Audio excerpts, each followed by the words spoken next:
Hello and welcome. Thank you for being here.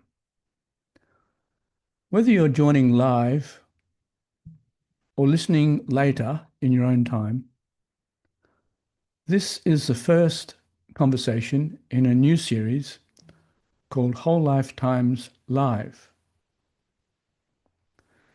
These sessions are offered as a place for thoughtful, unhurried conversation. Not a presentation, not a debate, and not a webinar. I'd like to begin simply by naming the question we'll be sitting with today. Why does whole life thinking matter now? As the editor and publisher of Whole LifeTimes, this is a question that I often reflect upon. And this is why I want to start this conversation with this question. Why is this conversation important and why now?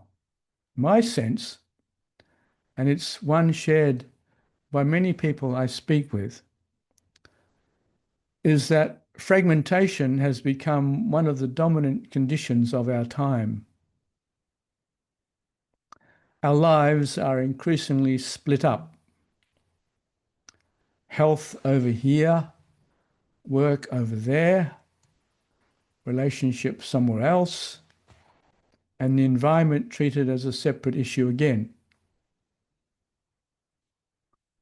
Even our inner lives are often divided between what we feel, what we think, and what we're expected to present.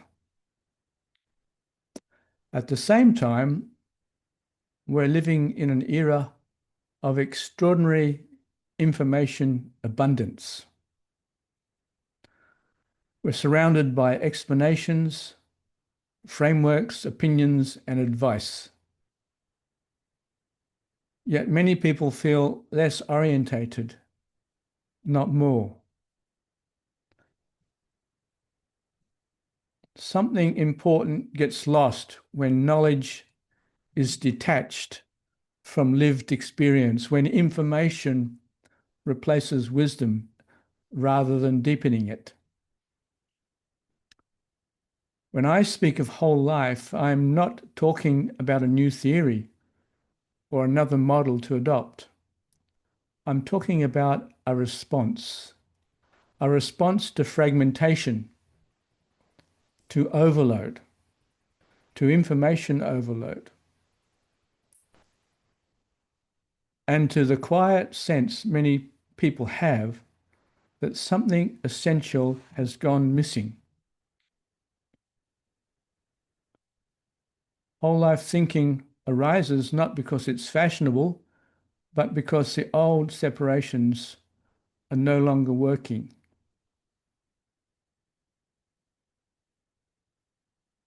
We explored these separations last year in the Gaiarcadia Summit. Actually, it was 2024 in April. It was a weekend summit, and one of the separations we explored was the paradigm of the old era, referred to as the egocentric paradigm, contrasted with the emerging new paradigm that we need for the new era, called the ecocentric paradigm.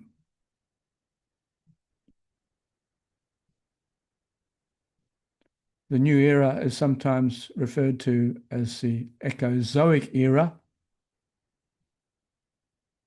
or the Gaianthropocene era. People may be familiar with the term the Anthropocene, which is where that old paradigm resides.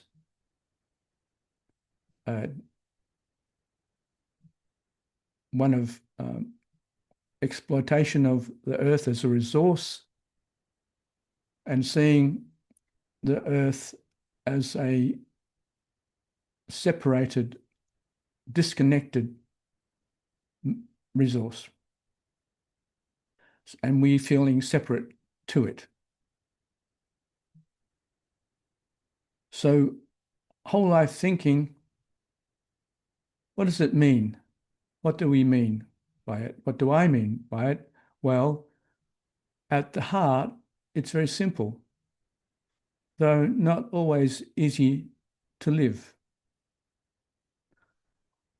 Whole life thinking begins with interconnection rather than silos, separated silos. It recognizes that our health, our psychology, our relationships, our work, and the ecological systems we depend upon are not separate domains. They are different expressions of the same living reality. For example, when someone experiences chronic stress, we often try to isolate it as a mental health issue or a productivity problem or a medical symptom. But stress doesn't live in a single compartment. It sits at the intersection of nervous systems, social expectations, economic pressure, and meaning. Whole life thinking also places the individual within systems, within family systems, social systems, cultural systems, economic systems, agricultural systems, ecological systems, and the planetary system, sometimes referred to as Gaia. But we also exist within a solar system.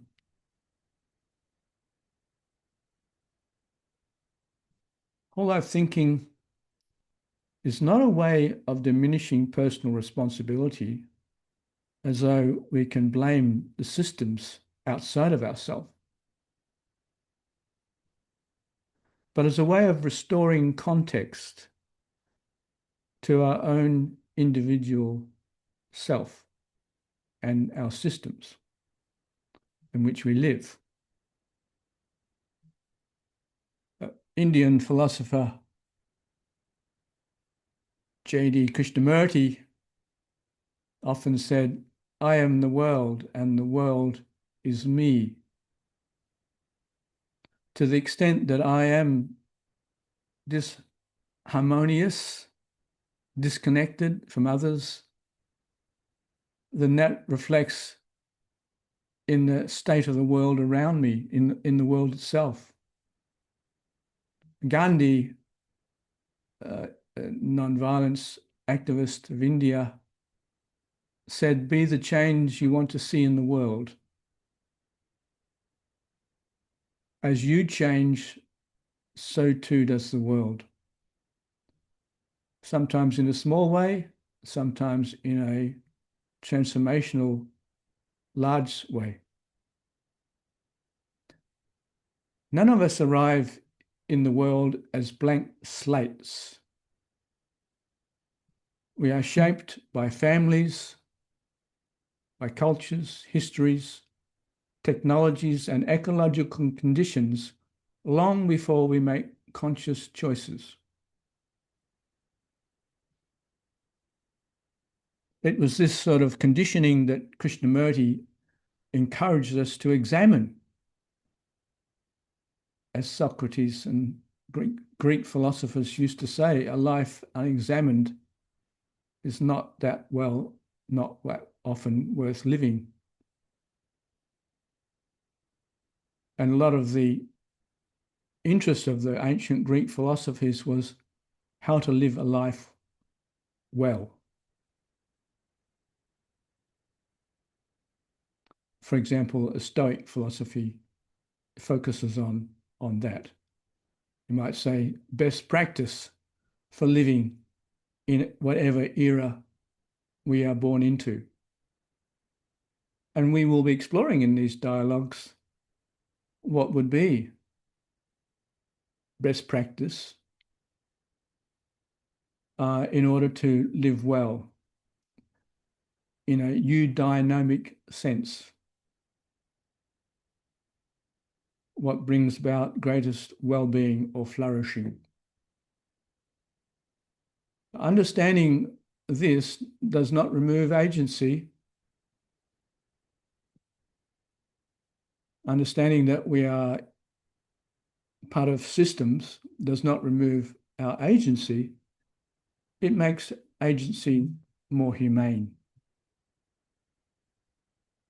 And crucially, whole life thinking holds the personal within the planetary. Theodore Roszak once wrote a book called Person Planet, where he explored the relationship, the connection between the person and the planet. It led to the development of a field of psychology called eco-self psychology.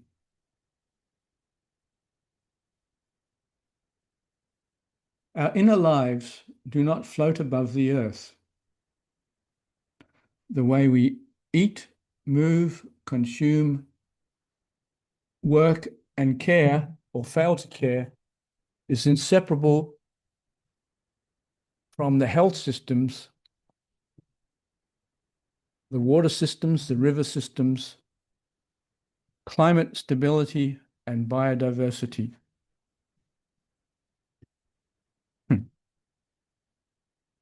One of the great limitations of reductionist thinking, which was emphasized during the birth of science as part of the followed on from the Renaissance, is that it can explain parts. It's quite analytic at breaking things down while quietly eroding wholeness. It's very good at isolating variables, but much less good at supporting flourishing.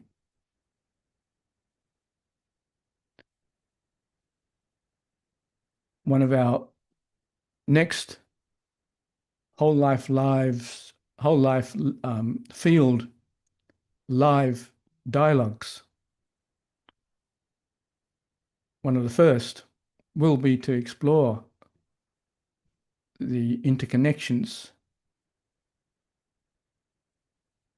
and the complexities without trying to completely analyze it and break down the interconnections, but to sit with the complexity and explore the relationship between health, wellness, well-being, and flourishing.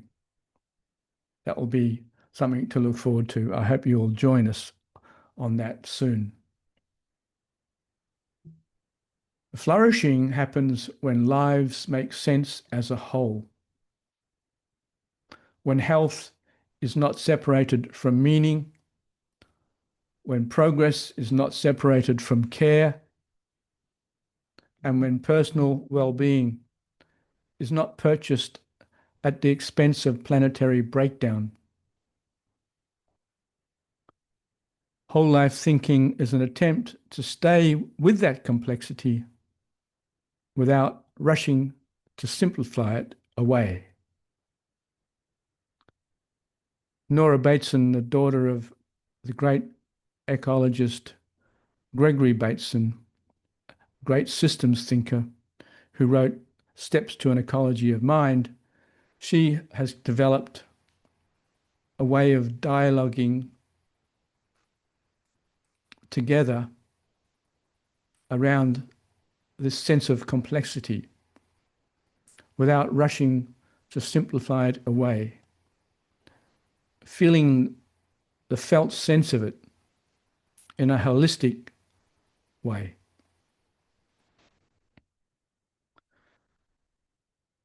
I want to now turn to an exploration or introduction to this idea of the whole life field. I like the word field because for me, it has two meanings. It means a field, as in an agricultural or ecological sense, and also means a field in a sort of mathematical or quantum mechanical sense of an electromagnetic field, for example, or a gravitational field. And the two are related, but we won't go into that now. But what I want to talk about and be clear is that this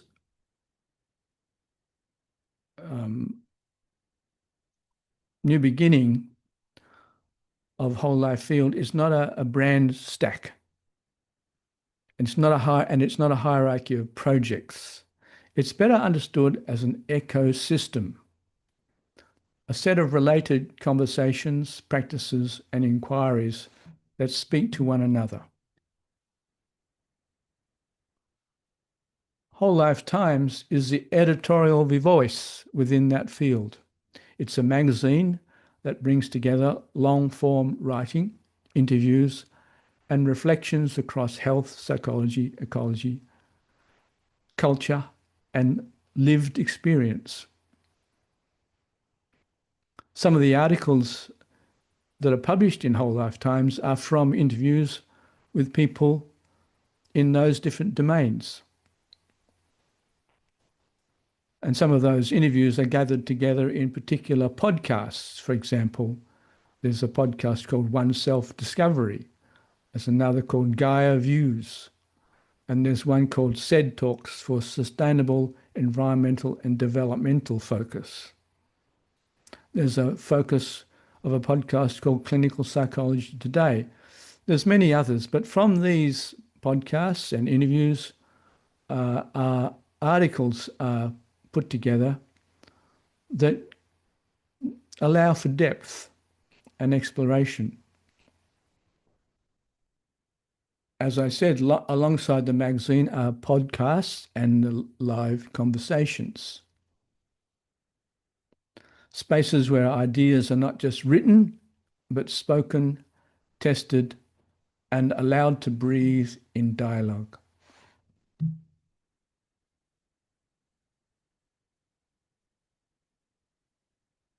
Another component that sits within this field is the Gaiarcadia Academy, which began in response to the setting up of the Gaiarcadia Summit, which was first held in April 2024 and is now held every 4 years. Gaiarcadia Academy also is an educational and leadership development space for the exploration, the grounding, and the development of the Gaianthropocene era or the Ecozoic era. As Alexander Laszlo described the Gaiarcadia Academy is an example of a Mesozoic human network.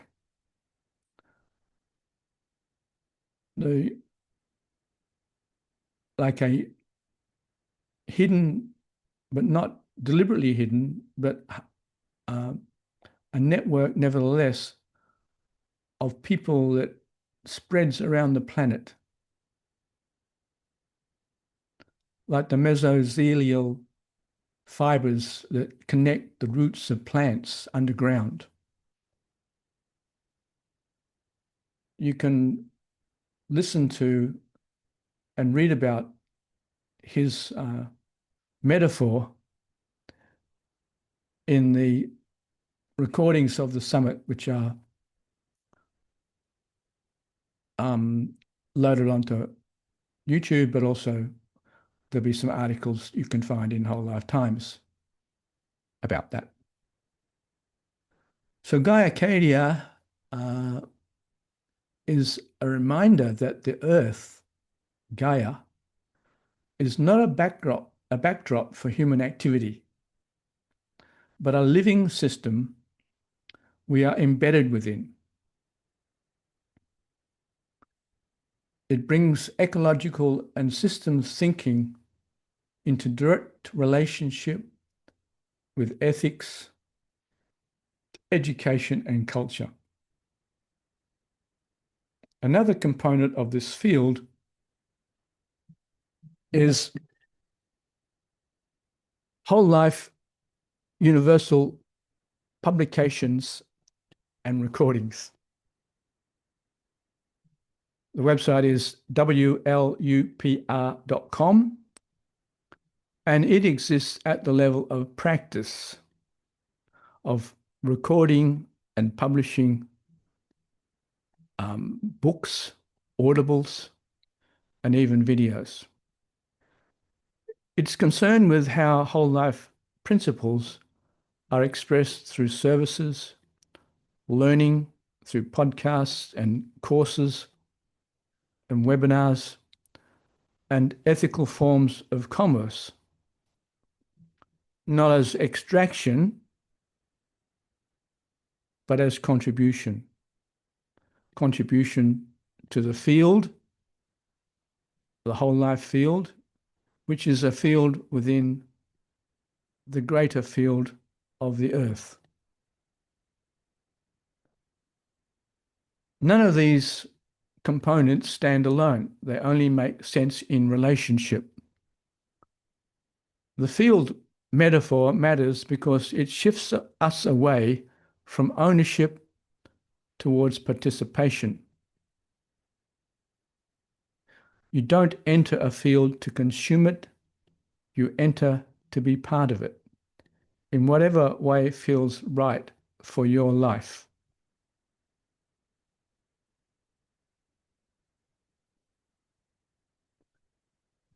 I'll close by saying a little about what's coming next.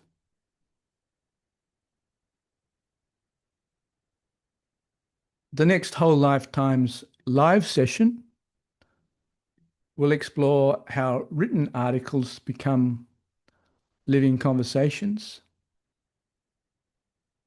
how ideas change when they are spoken, questioned, and met by others, in the sense of Nora Bateson, of sitting together and feeling and exploring what complexity is in our lives, in our communities, in our ecosystems, in our planetary systems.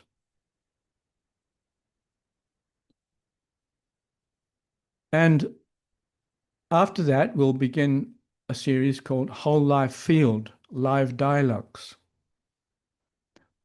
And these will bring a small number of voices together around shared questions without pressure to agree or to conclude, to come to a conclusion.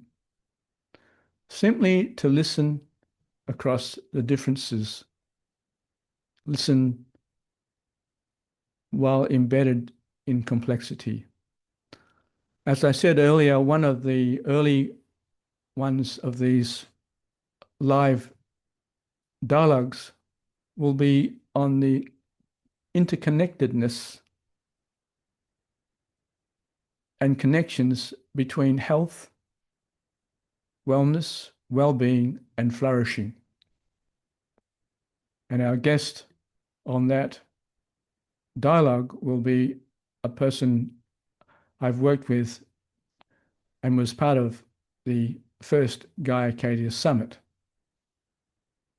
who has a lot of interest and lived experience in those areas. And I hope that you'll get a chance to hear that live and that you enjoy it. And it's thought-provoking for you. There's no expectation here to follow anything or to keep up. You don't have to attend every dialogue. My invitation is simple. Return if it feels nourishing. Listen live or later, and carry the questions with you or leave them behind until the next time you tune in.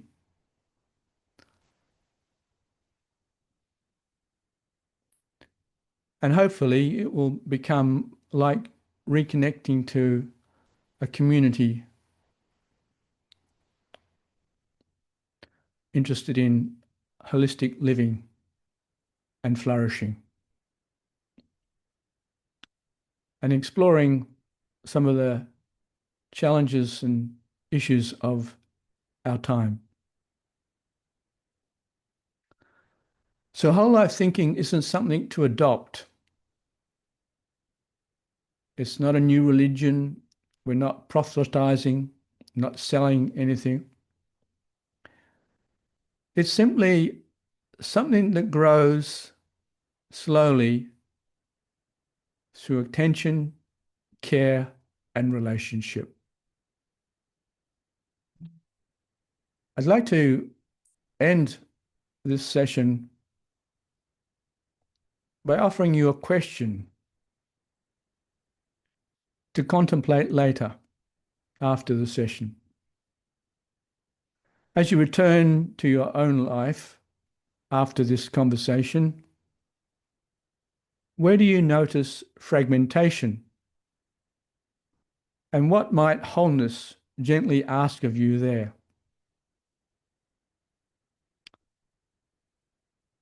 You don't need to answer that now. It's simply something to sit with. And at the end of future live dialogues or whole lifetimes live sessions, I will offer you a new question, something to ponder, contemplate, and sit with in your own time.